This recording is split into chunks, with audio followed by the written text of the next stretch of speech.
Okay. Okay, so we're going to take some pictures, some differently exposed pictures. And if you have a film camera and you like to develop film, which I often do, I still have a darkroom. Sometimes I take pictures with this camera or with other cameras that use film. But more likely, you probably have something like this. This is a P30 Pro. And this is the camera from the P30 Pro. That's the camera that's in it. You can see it's much smaller typically than most film cameras. And you might even build this into eyeglasses and use your eyeglass camera to capture the scene. That's also a possibility. But let's suppose that you're going to use the P30 Pro, or you might have an Apple. There's a company called Apple Computer that makes camera phones. There's a company called Little Rice, Xiaomi, that makes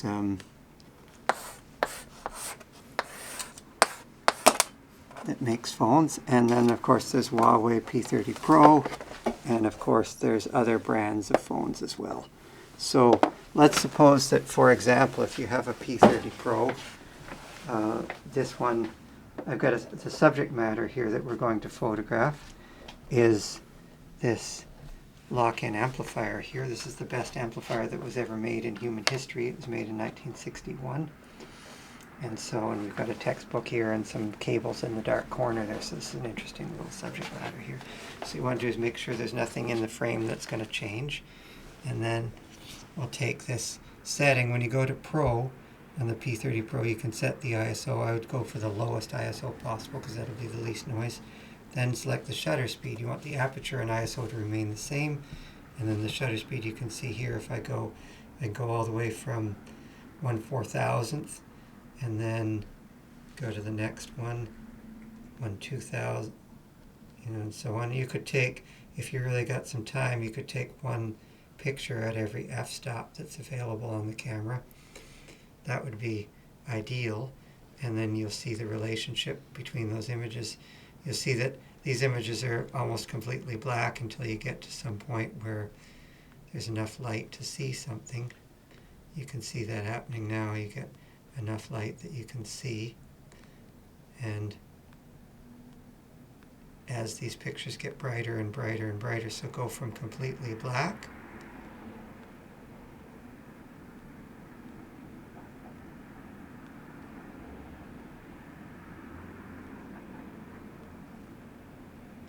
to, and when you get the shutter speeds a little longer, it takes a bit more time to grab them.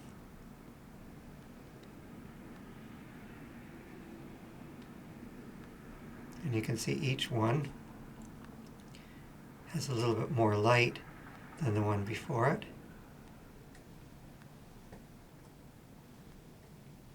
And what you want to do is go until the image is going to start completely black, and then you want to go until they're completely white. There's still something that isn't white yet there. And so you'll get this complete, and take this, smallest reasonable increment that you can take.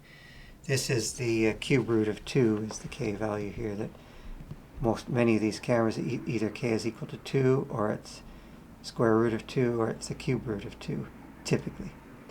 And so you're going to go like that, and then you're going to keep going. Now, the P30 Pro is quite nice. The Little Rice, Xiaomi, is quite nice. Samsung has nice phones. One of the phones that's fallen behind is Apple. They used to be leading, but now they're lagging. Most of the other phones have far surpassed Apple. This phone, I didn't have to download any app. I just can completely use it. Many of the better phones, you can just take manual pictures if you want. It's just one of the options that's given to you. That was 10 seconds right there. And as you can see, that image is almost completely white. Let's keep going, just to be absolutely sure that we've got all the way to the extreme there. And see, what I've done is I've put the camera on the table here so that it doesn't move. So all the pictures are taken in perfect registration. The only thing that's changing is the exposure. That's 15 seconds now. So I started at 1/4000th of a second, and went in third f-stop increments. So that's k equals the cube root of 2. And you want to make sure nothing moves between the pictures, so they're all exactly the same except for exposure. If you have an Apple phone, it won't have these settings on it. You can download an app that will let you take manual exposures with an Apple phone. So if your phone doesn't support manual exposures directly in and of itself, you might have to download an app to do so. And then that is almost right. Let's keep going. Shutter speed of a 25th, and then the longest shutter speed that the Huawei P30 Pro does by default without downloading an app is 30 seconds. So if this isn't completely white, I'll go right from it. So now, once this is done, we'll do one more at a 30th of a second, and that will give us one picture with every possible manual setting at ISO 50. You know, this thing has one more. So that's a 30th of a second. So that's what you want to do, is capture every single exposure that you can capture, and then you'll be able to do parametric analysis of these exposures and put them all together. So now, what if you have an Apple? We'll show you what to do if you have an Apple phone, for example. So now let's suppose that we have, this is still exposing, so let's wait for it's almost done. Almost done. There it is, it's finished. So the P30 Pro is done. Now we can pop the Apple phone down there. And the same thing, we're going to now. Yeah, go ahead. Okay, so with an Apple phone, the Apple camera doesn't come with those settings. So I have an Apple XR here. So the app, there's many apps that you can use. The one that I think is the best is called Lightroom. It's actually from Adobe, so you can download it for free, and you can use it. Some of the other advantage that you can that come with this app is you can actually get raw image data from it. If you actually go in and download photos, so you could get the raw data instead of just JPEG. And also you can look up our paper where we did a comparogram between the raw and the JPEG of the same image, and that's something really interesting to try. It won't be square, it'll be a rectangular comparogram. But yeah, try that as well. Yep. So once you're in Lightroom, okay, let me just reset all the setting. So you can go into when you take a picture, it will give you automatic pro mode and actually HDR as well. There's HDR mode, but we're not going to do that for now. You can just go to professional mode, and once you're in professional mode, there's different settings that you can choose now. And the one that we're interested in is the shutter speed. So that's the shutter speed that you can set. But before we do that, let's make sure the ISO is always constant. So you can just go scroll over and just say 25 as the ISO, so that it doesn't actually affect the pick the lowest ISO you can get. Yep. Because if not, then it would just try to keep readjusting the ISO to get the most kind of average. And you don't want that. You want them all at the same ISO. Yep. And the other thing that you can also fix is the focus, because the focus will affect the picture a bit. When you don't have that much light, it will try to refocus. So we can do that. Just pick a focus that you think is the most optimal. Then now we can actually go in and play around with the shutter speed. So you can do the same thing. We can go in from the lowest, take a photo, so then all black. Instead of adjusting it with fine step, I'll just do a fill in the middle.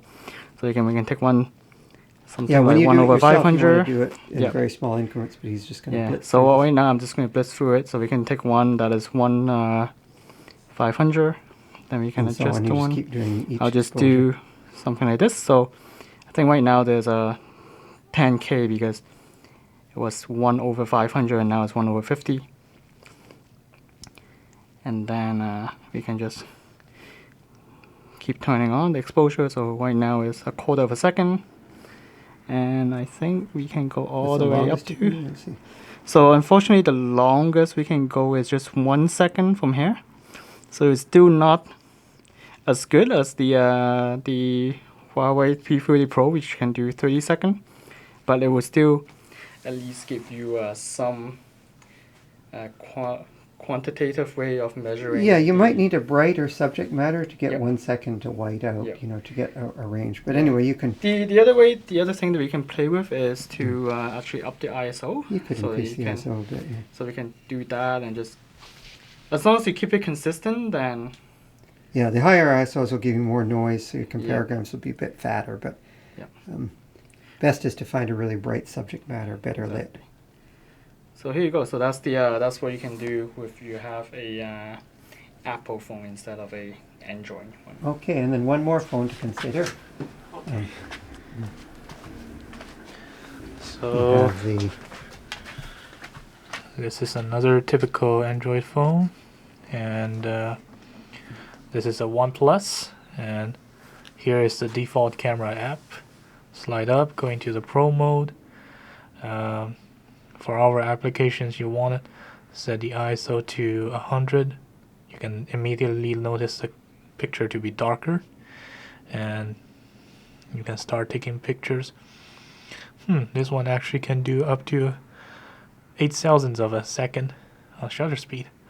So let's take one that's almost black, go up a little bit to 5,000, another one 4,000, 3,200, 2,500.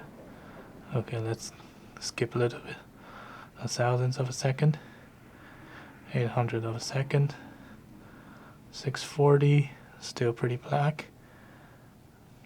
Yeah, you know, take your time and do each setting on the phone, but here we'll just sort of speed through it to show you what to expect, and then show them what the longest exposure they can get. Yeah, you can just keep on playing, and 1/15th of a second. 30 seconds is the longest, I guess you can get on your same half as a the P30 second, Pro. and at 4 second, you're gonna see the screen. The phone's gonna hold a little bit. 4 second, Yeah. you can Yeah, tell. so it's getting there. You can see that we're getting to a whiteout condition almost. So Yeah. you got a good range of exposures that you can get. Yep. So that will be good. And then we'll be able to test this and try different things.